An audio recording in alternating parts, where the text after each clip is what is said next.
გლობალურ ავტოინდუსტრიაში წლებია ფართოდ განიხილება თემა, რომ შიდაწვის ძრავას მალე ელექტროენერგიაზე მომუშავე ტრანსპორტი ჩაანაცვლებს. პარალელურად ვაკვირდებოდით რიცხვების იმ ზრდა დინამიკას, რაც ამ პერსპექტივას საფუძველს აძლევდა. თუმცა, ბოლო დროს ეკონომიკურმა კრიზისებმა, ინფლაცია მიწოდების ჩაჭვების შეფერხებებმა და პოლიტიკურმა გადაწყვეტილებებმა ეს პროგნოზი გარკვეულწილად დააკორექტირა. განსაკუთრებული როლი ითამაშა იმ ქვეყნების პოლიტიკამ, რომლებმაც ან გააუქმეს, ან შეამცირეს ელექტრომობილების შეძენაზე დაწესებული ფინანსური წახალისება. მაგალითად, ამერიკაში ტრამპის ადმინისტრაციამ გააუქმა ფედერალური $7,500 საგადასახადო შეღავათი, რაც ახალ EV-ებს უფრო ძვირადღირებულად აქცევს საშუალო მომხმარებლისთვის. შედეგად, ბევრმა ადამიანმა მზერა მეორად ბაზარზე გადაიტანა და სწორედ აქ იკვეთება ყველაზე მნიშვნელოვანი ტრენდი: მეორადი ელექტრომობილების აღმავლობის ხანა გლობალური მასშტაბით. მაგალითად, ამერიკაში გასული წლის მონაცემებით EV-ების გაყიდვები 62%-ით გაიზარდა, ხოლო დიდ ბრიტანეთში 57%-ით. COX ავტომოტივის ანგარიშის მიხედვით 2025 წლის მარტში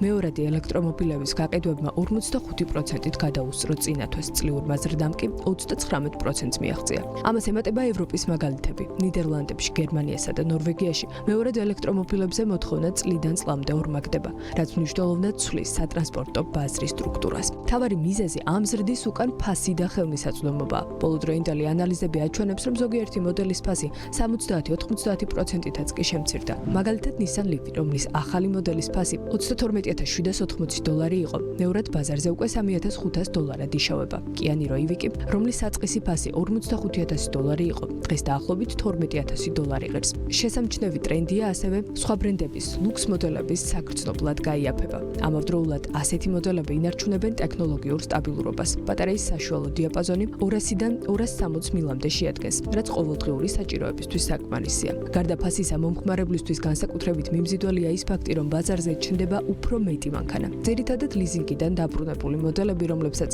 მხოლოდ 2-3 წლიანი გამოყენების ისტორია აქვთ. ეს ნიშნავს ნაკლებად დახარჯულ ბატარეებსა და ახალ ტექნოლოგიებს, რაც მეორადი EV-ებისადმი დობას ზრდის.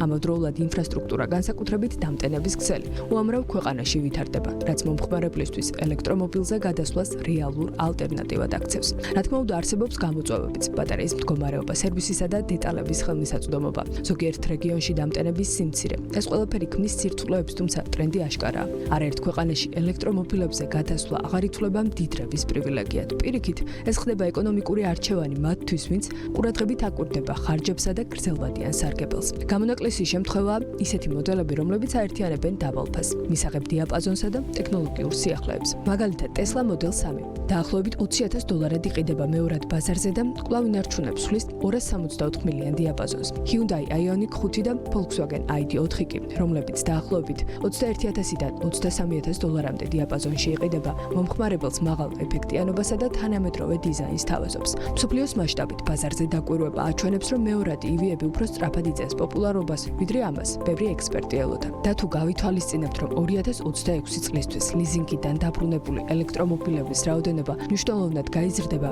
ეს კიდევ უფრო გაზრდის შეთავაზებას და უფრო მრავალფეროვან არჩევანს შექმნის მომხმარებლისთვის, რომელიც ფაქტია, აღარ არის დამოკიდებული მწარმოებელზე ან სახელმწიფო სუბსიდიებზე. ის პირდაპირ ირჩევს იმას, რაც უკვე არსებობს, რაც უკვე გამოიცადა და რაც უკვე იაფია. სხვა სიტყვებით რომ ვთქვათ, მომავლის მანქანა უკვე წარსულის ფასად იყიდება და სწორედ აქ იწყება ელექტრომობილების ნამდვილი რევოლუცია.